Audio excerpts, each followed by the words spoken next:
And if there isn't another one next year to kind of refresh viewership, I've already kind of started planning my exit plan. So I'm maximum grift. I mean, you got a mobile game? You got a mobile game you want me to talk about? Just email me. I'm That in. one was like the robot battle. What is that? I mean, they say it out loud, right? It's like you always talk about it. And I know he's going to be like, well, no, he's just joking. It was just a joke on the thing. But they're saying out loud that it's important. And in order to sustain this entire outrage ecosystem, that is, of course, the MRA stuff and the whole pop culture red pill bullshit that all of them do, him, Doomcock, you name it, Geeks and Gamers, everyone on this panel, Steven Crowder, you name it, right? To keep it sustained, they need manufactured outrage.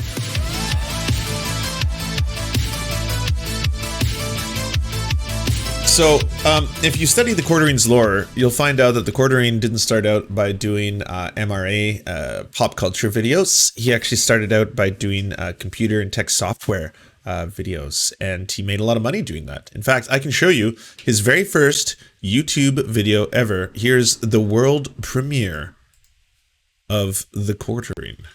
Hi there, Jeremy from Be Your Own IT here. If you like, wait, you probably can't hear that because the scuffed is fucked. This is from 2009, by the way. This is like, we're going way back. Hi there, Jeremy from Be Your Own IT here. If you like the over 250,000 people that have viewed our videos on YouTube, or millions of people that have come to our website over the years, you know that we're committed to providing you with the best quality computer support for free. Whether it's spyware issues, virus issues, hardware, software, advice on buying computers, when to replace it, how to best use your computer, anything, any skill level will be helped by this brand new free training program that we're offering. So he was actually a little bit clever because there probably wasn't a ton of alternatives for that at the earlier days of the YouTubes, and it became quite popular. These videos amassed quite a few views and follows, apparently to the tune of someone thinking that there was a value to it, and the Quarterine apparently sold this for $160,000. $160,000. That's right, at a very young age. He then took that money and used it to create a whole bunch of things. He started a YouTube channel for claw games. He started one for, like, I think RC racing cars. He started another one for Magic the Gathering, and that's the first one that really took off. His Magic the Gathering thing blew up for a couple of reasons. One, again, he was an early adopter. There wasn't a ton of people making Magic the Gathering, channels at the time. I do not know. I can't attest to his skills. Perhaps he was a skilled player. I'm not aware of that. But he was also incredibly aggressive towards women, either as players or, more importantly, as cosplayers of characters, to the point where it eventually got him kicked out of the league. He tells a lot of people that he wasn't kicked out for harassment, even though he did tweet out a picture that had an email that showed that one of the reasons he was kicked out was for violating the Magic the Gathering rules and regulations regarding harassment. Take it for what you will. Anyways, this is the early one. So now this new video is called The Quarterine Maximum Grift, which I will now conveniently not be able to find. You thought you could get away from me. Nerderotic.com. When did you start getting into this? Is it something you planned? It's in Seattle. Was it just a hobby? How did you well, I've been YouTube? YouTubing for almost 20 years. Like, that's wild. My very first channel, it still exists. It's called Be Your Own IT. And if you go back and look at, like, the oldest video, I'm there. And, like, I actually built a business selling computer repair kits through this. So my first video was 13 years ago, and it was speeding up your computer for free. And it was me doing a screen capture telling people how to use MS-config and how to burn a CD. That has 880,000 views. That's like more than what I get like now, you know? So like, and so then what I did was I started selling these little how to repair your own computer kits. And then some VC guy bought that channel from me. And I think I got $160,000. So I got a big check. This was when I was 22 years old, 23 years old, 160,000. So take half of that for taxes, because that's the real world. But then I paid off my college, and I paid off like I bought a truck, taxes, boo, 4-door Chevy Colorado. Don't tread on me. I was like, oh shit, you know, and then I started a channel about RC cars and I sold that. And then claw machines. Yeah, that's my favorite. Claw machine. The claw machines one was my favorite, dude. favorite. It's so sad that died. It died for two reasons. One, all the claw machines in my area, they took them out. So like my wife and I used to get like hammered and go play claw machines at like Walmart, and then I would always put her boobs in the thumbnail. It was a great like recipe. Well, there's the origin story of his entire thumbnail technique, the secret to his thumbnail technique, and now you know, every single one of you. Yeah, the quartering lore, it goes deep. You can't knew even it put too. boobs in thumbnails anymore, really. I know, yeah, do they that. take them down now. Mhm. But then Can you imagine that request? It must have been so weird and awkward. It was like, hey, for my YouTube videos, can I use your boobs? No, fuck off. Well, it really helps. because of Kappa, was that what it was? Yeah, copper. Yeah, Copper. Yeah. Killed that whole space. Like, and also there were a bunch of claw machine channels. Here's some deep lore. They were faking their wins. Holy like- shit. It never occurred to me that people were doing it. And then I was like, oh, wait a minute. Yeah, I know this machine's unbeatable. And you just put $1 in and you won a $400 PlayStation 5 and it got 6 million views. No, never happened. And so people started faking their views, and I never faked a win in my whole life. All my orgasms were real. Then, like, it's hard to compete winning a plush, you know, a Bart Simpson plush, when these, you know, 15-year-old kids are faking winning Xboxes. Do you even think he asked? Good point. So good point. Everyone lost faith. You know what? In the space. Shame. Probably never told her. He probably is just like, this is just for me, and like took a bunch of pictures, and then she probably maybe to this day doesn't know. Who knows? Yeah. And Yeah. stuff Jeremy. continues to be Or Jeremy. pervasive Yeah. on YouTube, these fake scams. And they're Oh yeah, they're done, fucking everywhere. and they're done by the biggest, most popular creators. Yeah. And like no one gives a shit. Like fucking Jake Paul, Logan Paul selling like crypto art or whatever it is that they're doing their NFT stuff. NFTs, and like I'm like, and then by the way, nobody got arrested for, remember the CS:GO skins? Yeah. Yep. That dude is Oh, still yeah. creating.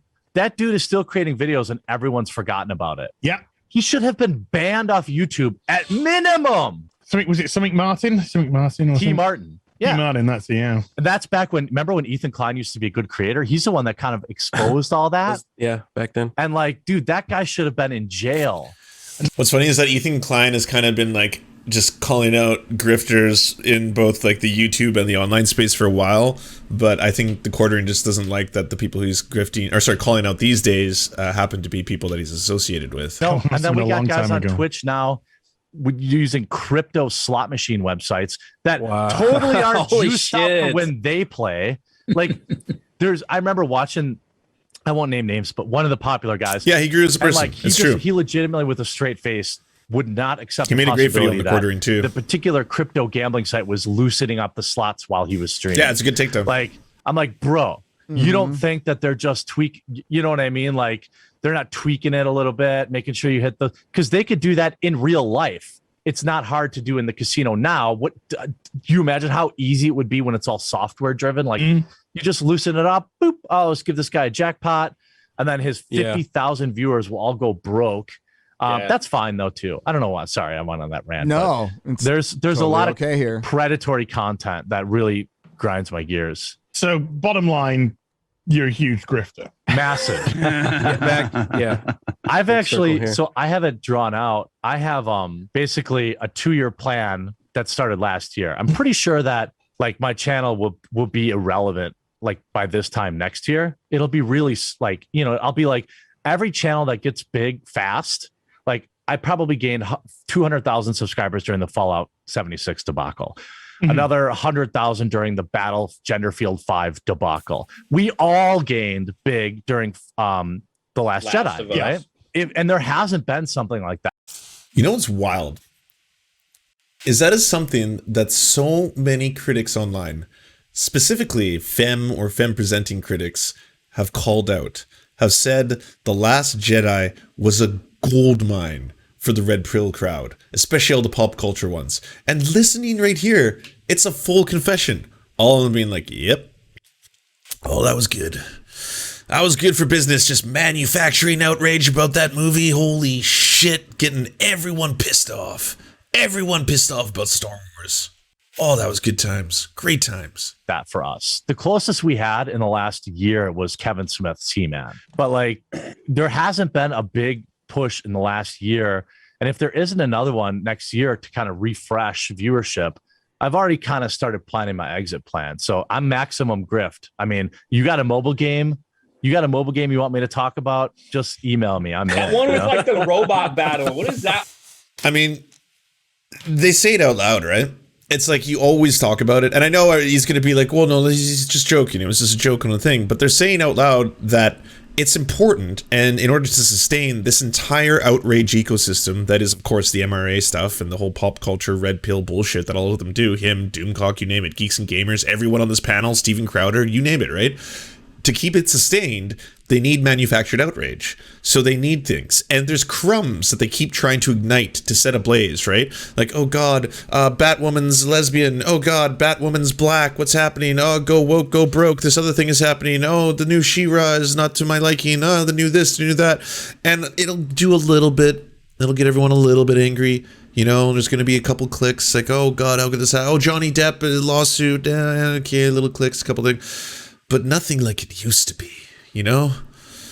Not like The Last Jedi. Oh, those were the good days. It was plentiful. It was plentiful. We mined so much outrage and content. And that's their whole shtick.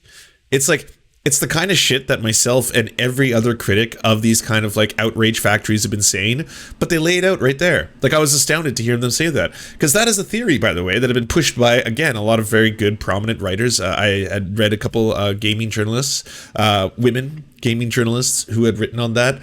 And that's the whole point. That's just to keep people mad. Well, to keep mostly a male audience angry on the internet. Like, to scare people about change and progress.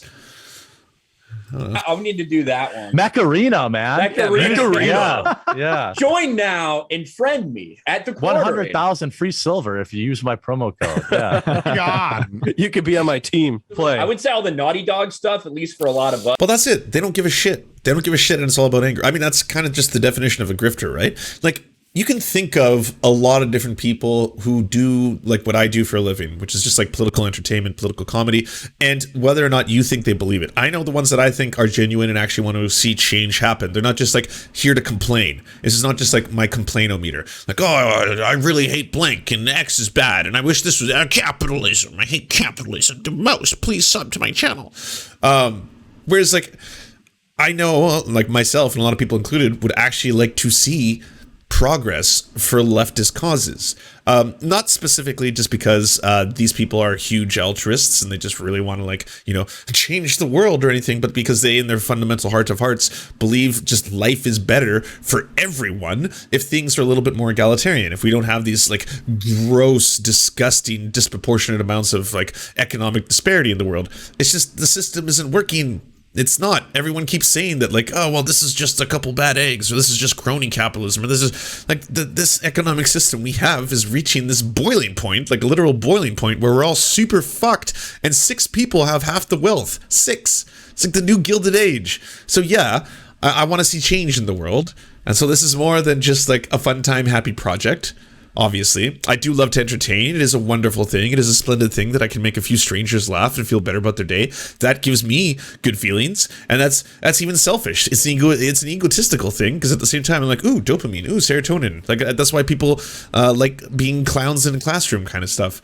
But ultimately, that's not the only thing. Like I'm hoping in my heart of hearts the left will win. That's kind of the goal. It's not just like, all right, hit start streaming on OBS, click a couple buttons, here we go.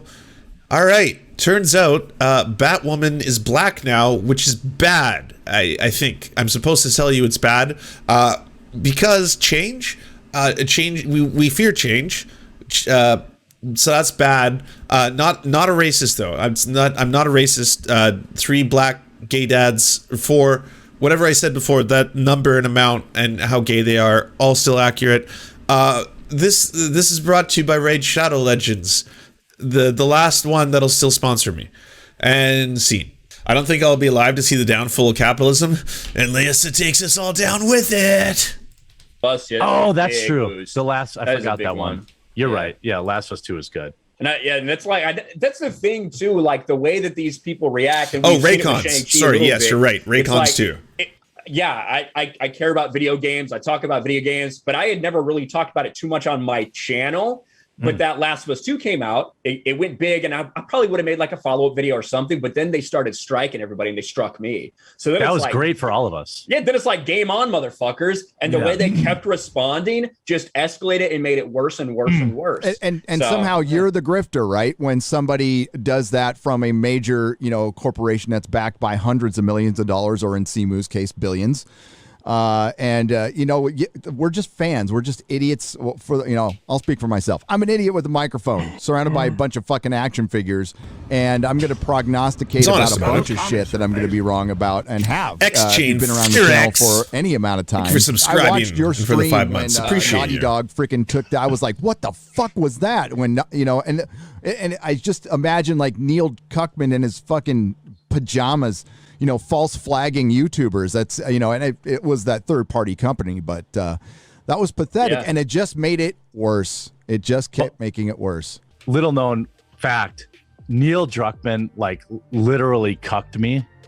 I remember right around all of that time, my dog died, and I uploaded a video. Oh, and I was yeah, like, yeah. And then that son of a bitch fucking tweeted me with the kindest, nicest remember message. that. Yeah. And I was like, fuck! Like, I can't, Fuck! I can't make any more. I can't call you Neil Cuckman anymore. I can't. Like, that just wouldn't be right. And I was You know what's so fucked up? I know of two, and I'm going to protect my sources. This is me being a journalist. I'm a journalist, everybody. Journalists. I know of two people who have received private DMs from the Quarterine who are his enemies, and the private DMs were exceptionally friendly. They were things like, so sorry to hear about blank. I really hope that's you're doing better. Best wishes, or something like that. So that's a strategy he learned. Yes. Some Quarterine lore for y'all. Do you want movies and Serfs watching the movies? So then come over to the new channels. It's the Serfs cinema. Thanks so much for watching, everybody. Can you do the thing, that thumbs up and comment and all those things that help us out in the algorithm that controls every aspect of our lives? Also, if you happen to have a Facebook account, can you delete it? Like just delete it. You should probably delete your Facebook account because it's not a great company. But hey, if you can't do that for whatever reason, I understand. And could you also go to facebook.com/thesurftimes then and give us a little like and a follow. We're just trying to push back against the fact that people like Ben Shapiro happen to dominate the platform entirely. And when everyone asks, why do older generations believe the things they believe? One of the problems is the majority of them on social media use Facebook. So to counter that, we're just going to be on there too now. Also, if you happen to have a union or a worker co-op or even a leftist project, podcast, website, Zoom, MySpace, it doesn't matter. We will advertise it for free on this channel. All you got to do is go to weareserfs.com and use the forms that we got there, weareserfs.com. Thanks, everybody. To our gods, Tigro and Payton El Jus, we pray to you, our sky daddies, to keep us safe from harm. To our monarchs, Tom Spiker and the Tim Caucus, we shall humbly clean your golden toilets in your spatial palaces. To our lords, Ultra Wolf, Evan Nudie, Trevor R., Alexander Thaler, Ryan Lubin, and Jeff Lamb, we are eternally grateful for this small segment of land for us to toil and work. To our knights, Ariane McCarthy, Daniel Sutton, Ants Are Still Running the World, Coulter Smith, Val 9000, Jenna Tall, Dark Puppy, Quiet One 85, Anna Loves Riley, Omni, Riley and Anna, Poodlehawk, Ultimondi, Trevor Janis, Lemmy 101, Anthropophojack, Sharon 42, Chronic to Hemphog, Catherine, Bone Jenny, Radical Maniac, Ramona Costa, Jimmy Bignuts, Violent Orchard, Sophie Baby, Political Puppy, Andreas Chiringuito, Zach Christensen, Jopi, Josh Mickelson, Todd Buckingham, and Todd Lajeunesse. We raise our glasses we raise our swords, and we salute you, our friends. And to Lance, you are the wind beneath my wings.